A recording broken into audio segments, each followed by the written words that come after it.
There's no feeling more intense than starting over.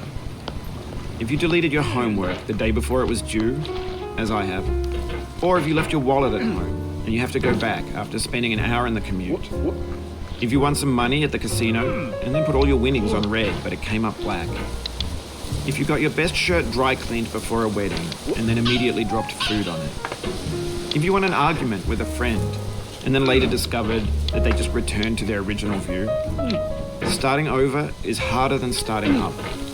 If you're not ready for that, like if you've already had a bad day, then what you're about to go through might be too much. Feel free to go away and come back. I'll be here. Alright, thanks for coming with me on this trip. I'll understand if you have to take a break at any point. Just find a safe place to stop and quit the game. Don't worry, I'll save your progress, always, even your mistakes. This game is a homage to a free game that came out in 2002, titled Sexy Hiking. The author of that game was Jazzuo, a mysterious Czech designer who was known at the time as the father of B games. And B games are rough assemblages of found objects. Designers slap them together very quickly and freely, and they're often too rough and unfriendly to gain much of a following.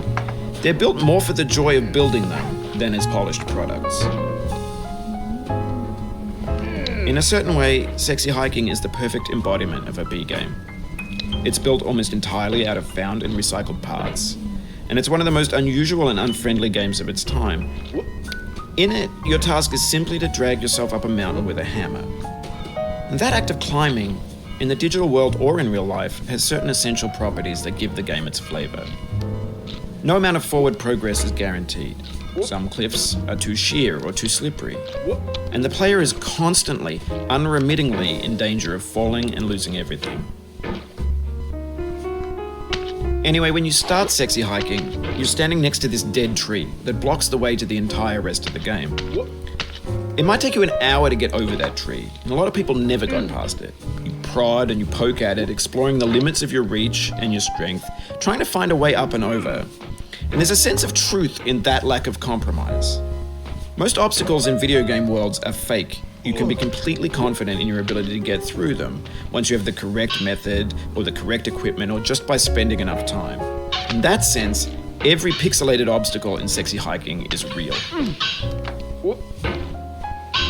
The obstacles in Sexy Hiking are unyielding, and that makes the game uniquely frustrating. But I'm not sure Jazzuo intended to make a frustrating game. The frustration is just essential to the act of climbing, and it's authentic to the process of building a game about climbing. A funny thing happened to me as I was building this mountain. I'd have an idea for a new obstacle, and I'd build it, test it, and it would usually turn out to be unreasonably hard. But I couldn't bring myself to make it easier. It already felt like my inability to get past a new obstacle was my fault as a player rather than as a builder. Imaginary mountains build themselves from our efforts to climb them, and it's our repeated attempts to reach the summit that turns those mountains into something real. When you're building a video game world, you're building with ideas, and that can be like working with quickset cement. You mold your ideas into a certain shape that can be played with, and in the process of playing with them, they begin to harden and set until they're immutable, like rock. And at that point, you can't change the world. Not without breaking it into pieces and starting fresh with new ideas. For years now, people have been predicting that games would soon be made out of prefabricated objects, bought in a store and assembled into a world. And for the most part, that hasn't happened, because the objects in the stores are trash. I don't mean they look bad or that they're badly made, although a lot of them are. I mean they're trash in the way that food becomes trash as soon as you put it in the sink. Things are made to be consumed and used in a certain context, and once the moment is gone, they transform into garbage. In the context of technology, those moments pass by in seconds.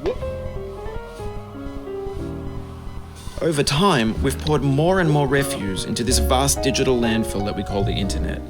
It now vastly outnumbers and outweighs the things that are fresh and untainted and unused.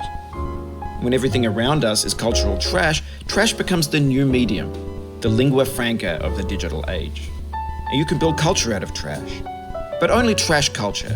B games, B movies, B music, B philosophy.